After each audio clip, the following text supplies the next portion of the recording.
Hello and welcome to the latest episode of the Retirement Cafe podcast, which is kindly sponsored by My Financial Planner. Not knowing when you can afford to retire or what your pensions and investments will provide can be worrying. My Financial Planner provides independent, fixed fee retirement planning advice, bringing clarity to your financial future. At My Financial Planner, we build a financial plan for your retirement and equip you with the knowledge to implement the plan and, if necessary, buy any products you need yourself. Find out more about getting a plan to fund the retirement that you really want at myfinancialplanner.co.uk. Today, I'm delighted to welcome to the podcast chartered psychologist Dr. Josie Perry. Josie's company, Performance in Mind, works with those in sport at all levels, including Olympians and sometimes people on the stage or in high-profile jobs, to help them overcome their barriers to success so they can achieve their goals.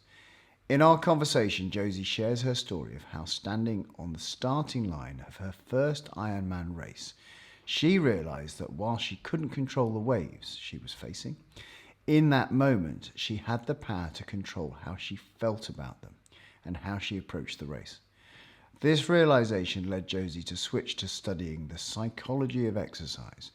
We discussed Josie's latest book, The Psychology of Exercise, and specifically the chapter about psychology of exercise for retirees. Josie explains why understanding how the motivations and barriers to exercise differ at different stages of our lives, and how they can help us better support people in exercise at all times of our life. So, without further ado, I hope you enjoy my conversation with Dr. Josie Perry. Welcome to the Retirement Cafe podcast, Dr. Josie Perry. Hi, thanks for having me. Well, really looking forward to having our chat. And I know you a little bit because I know some of the work that you've done, and I follow you on Twitter that I know that you do a lot of. And I was on one of your webinars on Monday night, not that you'd know I was on it, but you were giving out lots of really interesting information for sport. But Josie, tell the audience who you are and what you do. So I'm a chartered sport and exercise psychologist. So that means I work mainly with athletes, but sometimes with people on a stage, sometimes people in high profile careers, helping them to deal with anxiety if they've got big stuff coming up that's quite scary, or just to build their confidence, or to learn some mental skills that will help them be more effective in whatever they have to do. Wow. That sounds busy. And you're quite a keen athlete yourself, aren't you? I do sport for fun. I wouldn't say I'm ever an athlete. But yeah, I grew up at school doing lots of things like ballet, tap, jazz was my passion then. And then I got into rowing and sailing at university. And then since leaving uni, I've been doing quite a bit of triathlon. Wow. And Ironman in Australia was your first one, I think. It was what kind of led me on the path to what I do now. So I'd done all my training for Ironman in lovely, warm, calm 20-metre swimming pools in London. And we got over to Melbourne and stood on Frankston Beach, which is where the Ironman starts. And the waves were horrific. And I was terrified. My husband, who's an Aussie, was pretty scared. And I was like, I have no idea how I'm going to get in there and swim. And they kept putting the start back and back because they were genuinely bad. And the guy in the tannoy said, look, guys, you can't control those waves. You can control how you feel about them. And for the 10 years or so that I'd been doing triathlon, I genuinely never really thought about how my mindset would impact the way I performed. And it was like a proper light bulb moment of, oh yeah, if I do this differently, if I choose not to be scared of those waves, I might be okay. And I didn't do a brilliant swim, but actually I had a great race and the fastest Ironman time to date. Wow. So it worked, and it really prompted me to think much more about the psychology of our sport, how we can change our behaviours if we go through certain processes, and sent me back to university for 2 years, another 3 years training. so that I could become a sports psych at the end of it. Fantastic. Now, and I'm going to get to the interesting bit why I wanted to chat to you for our retirement cafe audience in a second. But just one bit of frame of reference for those who don't know. Could you tell me what an Ironman consists of? Sure. So it's a while since I've done one actually, but it's 3.8 kilometers of swimming. And then you grab your bike and you go off on 180 kilometers of cycling. And then you put your trainers on and you run a marathon. Yeah.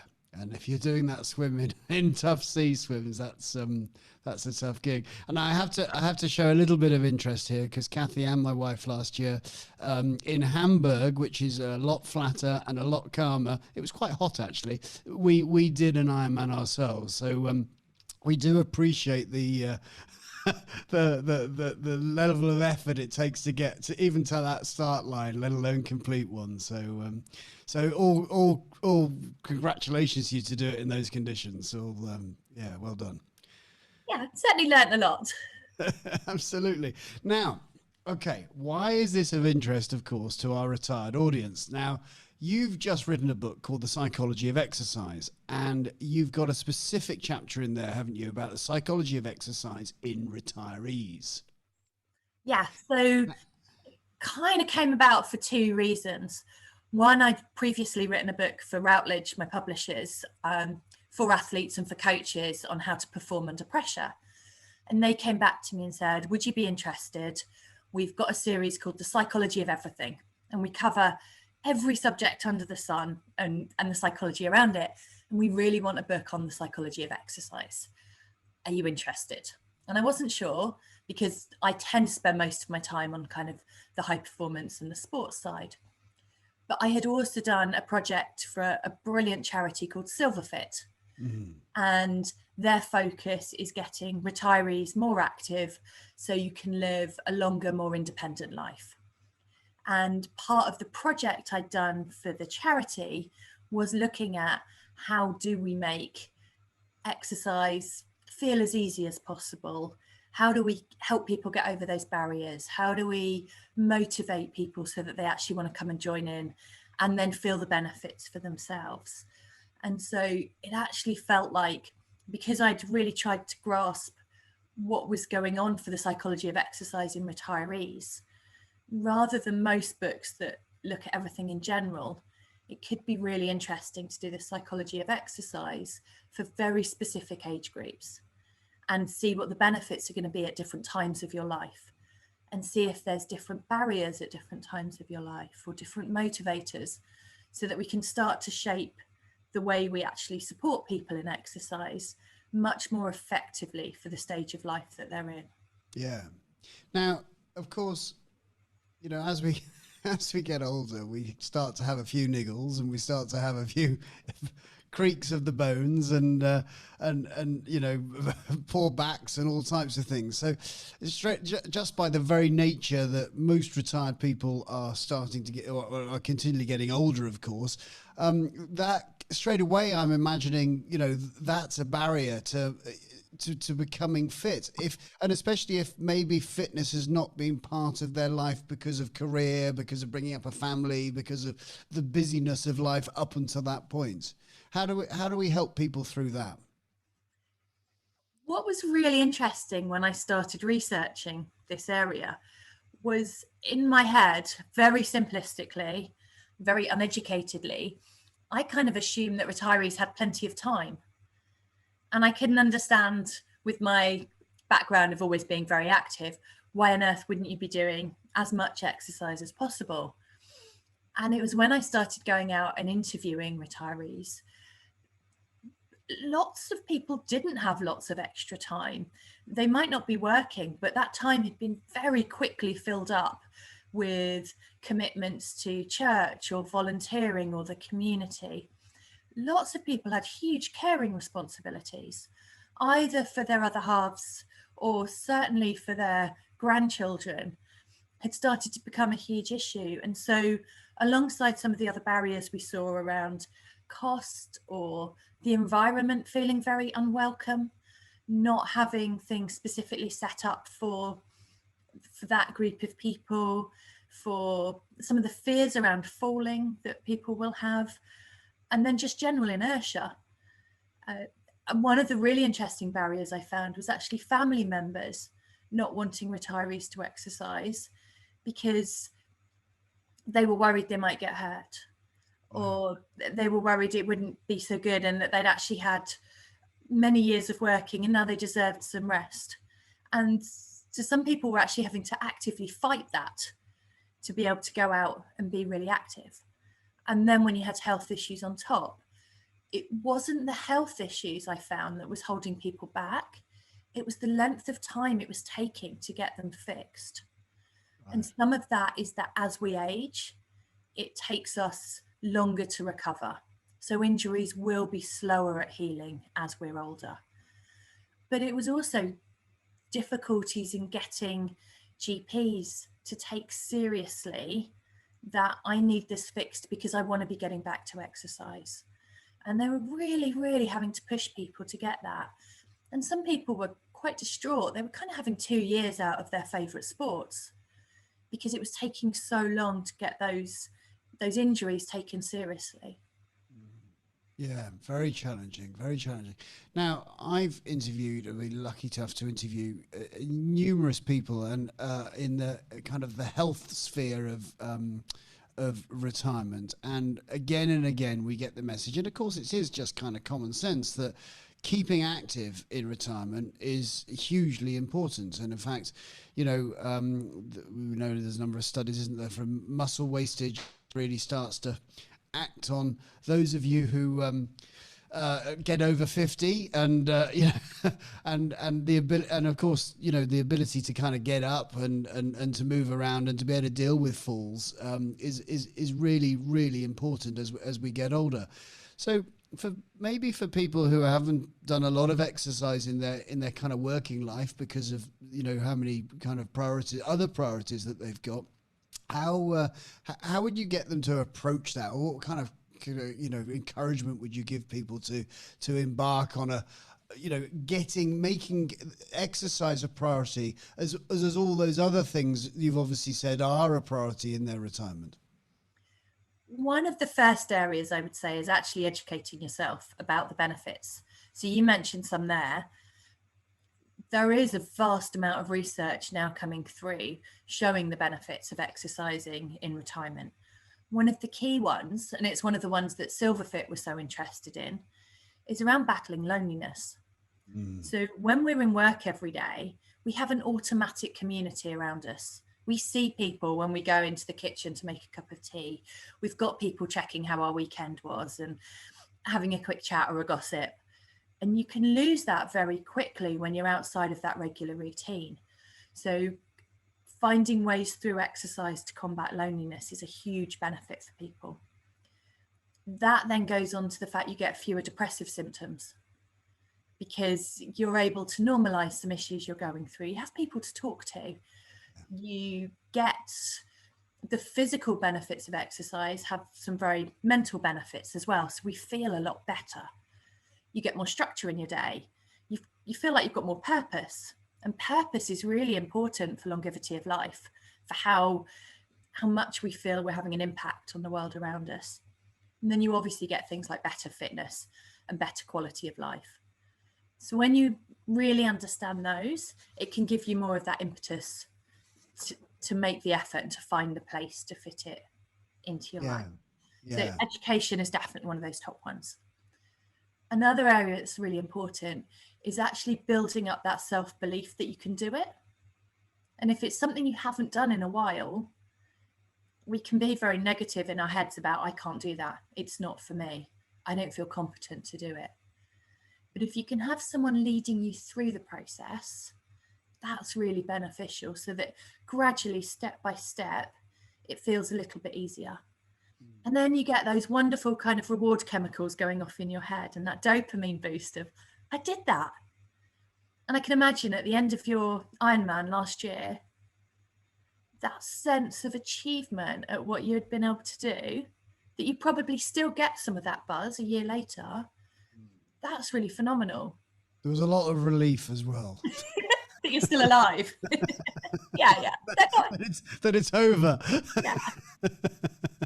And there's some of that with our day-to-day exercise as well. Some of the training I do for a triathlon, I don't love it in the moment of doing it, but I love the feeling afterwards that I've done it.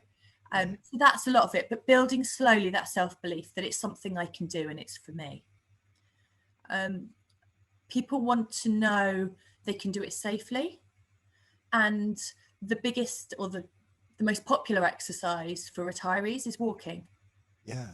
That's actually harder in winter when it's colder, you're worried about ice or snow, there's more rain, it gets dark very early. There was a real call when we did a survey through Silverfit.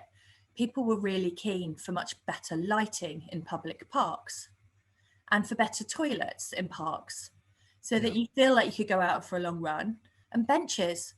So you can go out for a long walk, but you know, if you do need to sit down, there's somewhere you can go. If you need to go to the toilet, there is somewhere you can go.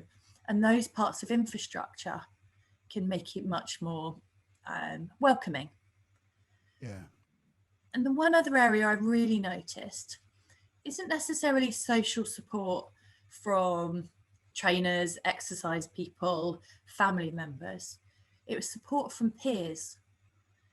And when they've done research and they've trained peers to be able to engage in exercise and motivate other retirees, they tended to stick at it much longer. It was much more engaging. They wanted to be there. It became a much firmer part of their routine.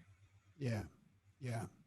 And I think you're so right. I'm just thinking about, there are some, I mean, I probably appreciate that all exercise is kind of good exercise, but some exercise may be better than others. It's with all the areas that it can develop. So, I know that maybe this is just a reflection on me, but I know that if I go to a gym class, a spin class or something, I often won't really meet anybody, if you know what I mean. But if I go and, if you go and play badminton, or there's I play hockey still, but I know that there's a walking football group in Christchurch. So there are, and I can imagine the camaraderie there and the opportunity to meet new friends, maybe table tennis groups, walking, obviously, as you say, there are specific things that will deliver on a number of levels, I suppose. Yeah, so one of the things I love about the way the Silverfit charity works is you meet up as a group, and it might be a quite individual element you're doing. It might be Nordic walking, which you could do on your own, but you meet as a group, you go off and do your walk, and then you come back and you have a cup of tea at the cafe. And that, even the people I've interviewed that said they never did it to meet anybody else, they just wanted the exercise, actually found their kind of tribe and their gang through doing it. And that's what makes you come back. That's what means on a rainy Thursday morning, when you know you should be going out, but it looks horrific outside, and why would you? You go because you want the chat afterwards, and you go because you're going to have a great cup of tea in the cafe after you've done the hard bit. So that makes it really sticky. It makes us want to go back. So it's really important. Yeah, absolutely. Now, of course, at the moment, it's November. I'm not sure when this is going out, but it's November time and we are in lockdown. And I know you did a recent article in the Sunday Times, Think Like a Sporting Champion, 10 tips for boosting your mental resilience during lockdown. So this is for all of us, but what were those key tips? Well, what's great about the tips, and I'm now frantically trying to remember them all, is you put me on this. Maybe it'll be the top 3 out of the top 10. What's good about actually most of what we do in sport and exercise psychology is it transfers over to the rest of life. Yeah. So they're all really beneficial.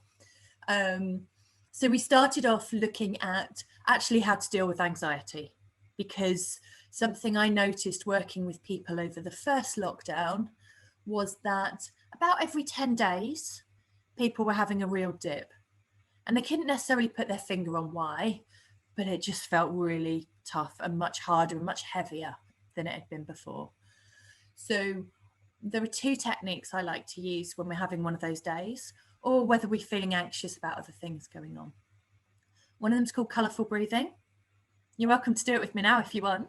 Yeah, let's do it. Let's do it. Cool. So you think of two colours. Right. It can be your favourite football team. They could be just two colours you love. Got it. I always go with red and blue. Okay. So to remember, you breathe in through your nose and out through your mouth. Okay. And you breathe the first colour in through your nose for 4, 3, 2, 1. Hold deep inside for 2 counts. And you breathe the other colour out through your mouth for 6, 5, 4, 3, 2, 1. And as you do that, it slows down your breathing rate from about 20 breaths a minute if we're anxious, down to about 5 or 6. And so it slows down that whole filter in our body of being a bit wound up and a bit panicky. Yeah, amazing. Anytime you feel stressed, that just starts to calm us down. It's also really good if you've got insomnia, if you're struggling to sleep at night, because you focus on the colours, slows everything down, you end up drifting off. Brilliant. So that's a lovely one. Another one, if you find yourself getting anxious, is the rainbow technique. And you go through the colours of the rainbow in your head and you find 3 things of each colour. So it might be, start with red, it'll be a red phone box, a red London bus, a red post box. That's an easy one. And then we get to orange. And you go through each colour, and because you're focused on those things, keeps you in the moment. So you stop worrying about what's going to happen in the future. You stop worrying about all the things we've definitely screwed up in the past and that people are judging us for, and all those other thoughts we have. So those things can be really helpful. We also looked, probably the most positive feedback point that was in the Sunday Times and in the workshops was about building confidence. And I've had so many teachers email me since saying, I'm going to do this with my class because I think it's such a nice thing for them to do. But it's to get a jar and get 25 little strips of paper. And on those strips of paper, you're writing little messages to yourself, but they're coming from you and your heart, not someone else just telling you you're good. And you put things like 5 successes you've had, 5 strengths you can see in yourself, 5 things you love about yourself, and 5 times you've overcome a setback that you didn't think you would be able to. It could be 5 things you're proud of, or 5 things other people have said, and other people that you respect, not just randoms, but if people you respect, what have they said about you that made you go, oh, that's really nice? And you write those down, and if you're very British and very humble, it might take you a while, but we're working towards the 25. And you put it somewhere, lots of people put it by their bed. But every time you then start to have that anxiety or that I'm not as good as I am, or I can't do this, you can look at your jar and it reminds you in your own writing that actually you've got loads of great things to celebrate and that you're a great person.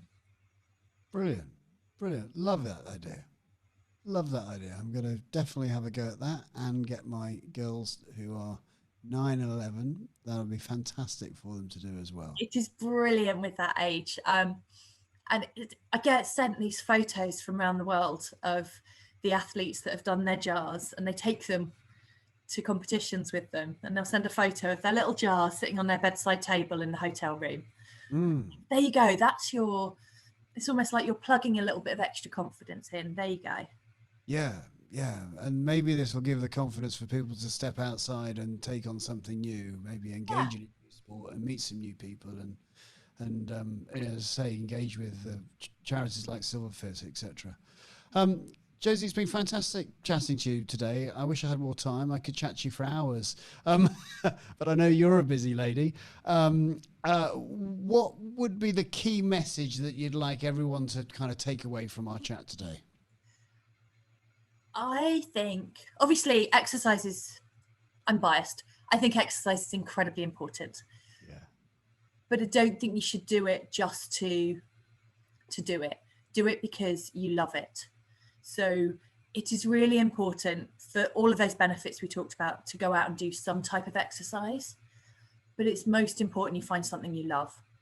So if you can go out and try loads of different things until you get something that kind of gives you that twist in the tummy of, oh, I'm actually really excited to go and do more of it, and find your thing, then it's going to be much stickier. Then you're much more likely to carry on and do it, and then you get all the benefits. Brilliant. Really wise advice. Josie, where can people find out more about you and get in contact if they need to? And so I spend far too much of my life on Twitter. So my Twitter handle is Josephine Perry.